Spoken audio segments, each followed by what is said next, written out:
Charles John Silva, a third-year student of architecture in Universal College of Paranaque, and I'm here to tackle about site analysis of Baybay Leyte, our project Yacht Club. Location.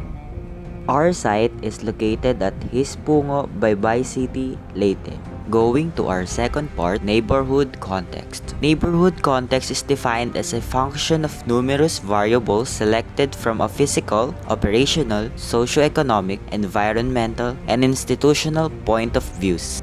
Here's the first landmark you can see near our site, San Isidro Labrador Chapel.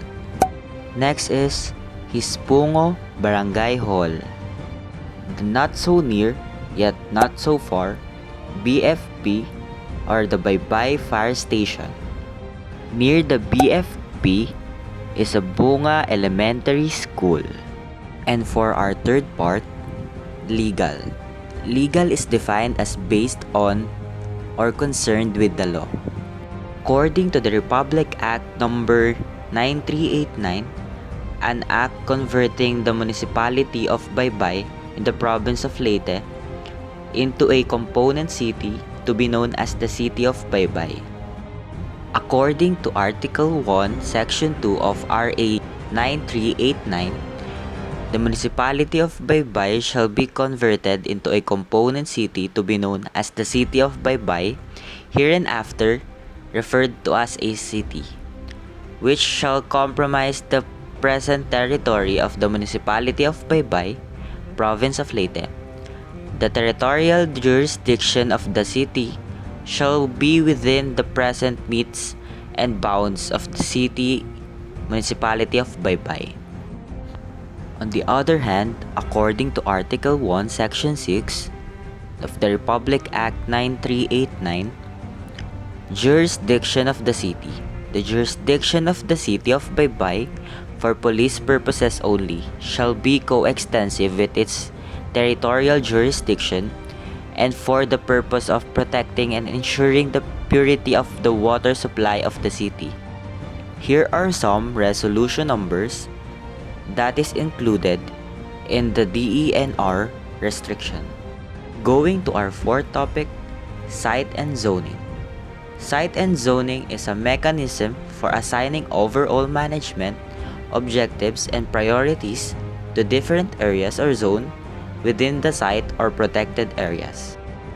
The lot dimensions are 200.93 meters in the west, 187.07 meters at south, 225 and 68 meters on the east, and 170.73 in the north.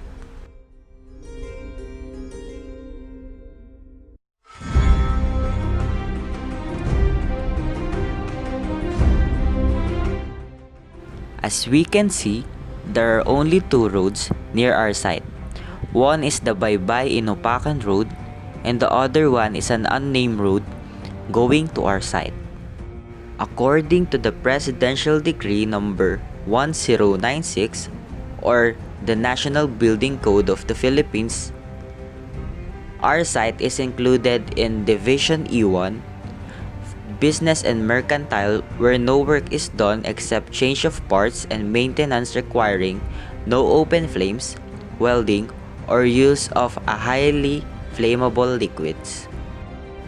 As stated in the National Building Code of the Philippines, in the Section 707, or the maximum height of buildings, the maximum height and number of stories of every building shall be dependent upon the character of occupancy and the type of construction as determined by the Secretary considering population density, building bulk, width of street, and car parking requirements.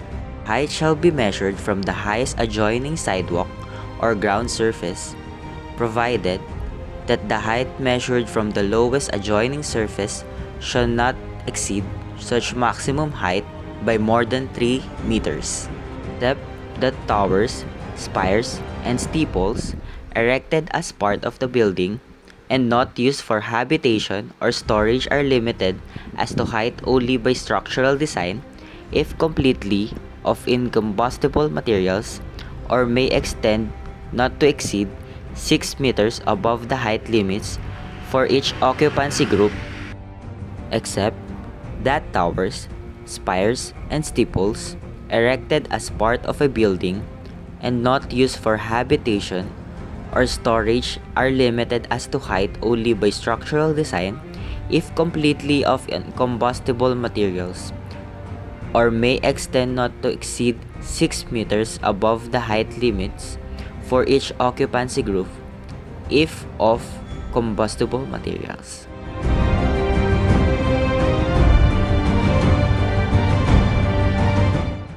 And for our fifth part, natural features. Natural features are part of the land and many were in a place before people lived there. As for the Soil Survey staff of 1975, the occurrence and distribution of soils in Leyte is greatly affected by geology and geomorphology. Well-developed soils are found on stable old surfaces or on areas underlain by old rock formations. But poorly developed soils also occur over old rock formations. When the surface is unstable and subject to erosion, landslide, and other disturbances as exemplified by steep slope. And for our sixth part, built environment or man-made. Man-made states that the built environment refers to man-made surroundings that individuals work, live, and interact in on daily basis. Our site has a small scale of residential houses and a large scale of landscapes.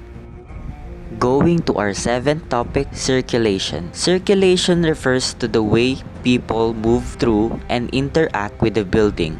There's only one road connecting our site from the city. It is the Baybay Inupacan Road, in which you can have a 30-minute walk or a 9 to 11-minute drive. And for our eighth part, utilities. Utilities is useful features or something useful to the home such as electricity, gas, water, cable, and telephone. Supermarket, the Baybay Water District, the BFP Baybay, and for our ninth part, the sensory. Sensory is related to sensation or the physical senses transmitted or perceived by the senses. With regards to the view of the site, I think it will not change for a long term with proper preservation. Looking at different perspective, the site will be an apple to anyone's eye.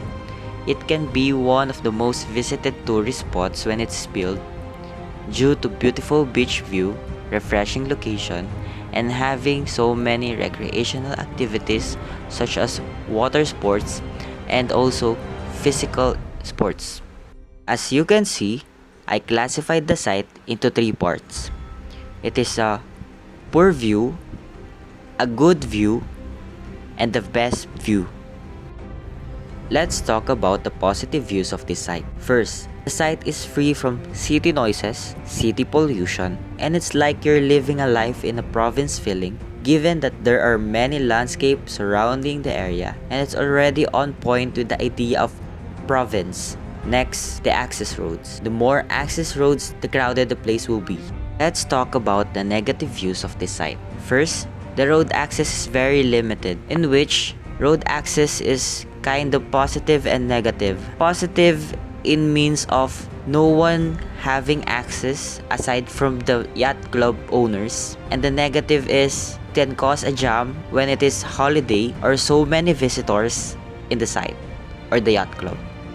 A fun fact, do you know that Baybay Leyte is 45,934 hectares and has 109,432 people with 25,848 households? Going to our last topic, climate. Climate is the weather conditions prevailing in an area in general or over a long period of time.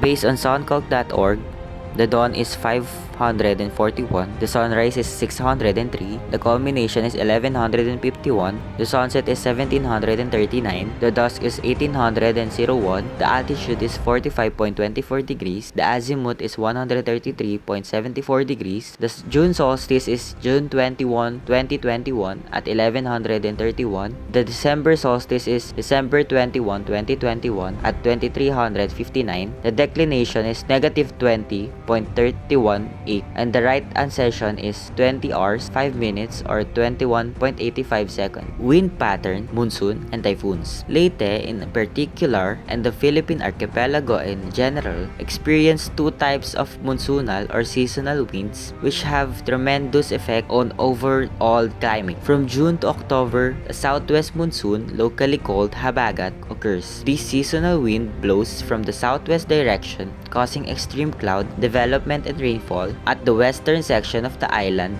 or of the archipelago. From November to February, the northwest monsoon, locally called amihan, occurs, which blows from northwest direction, hence causing cloud development and rainfall at the eastern section of the island or the archipelago. Aside of their effect on the rainfall distribution, these monsoonal events could have considerable influence on the soil development through salt spray.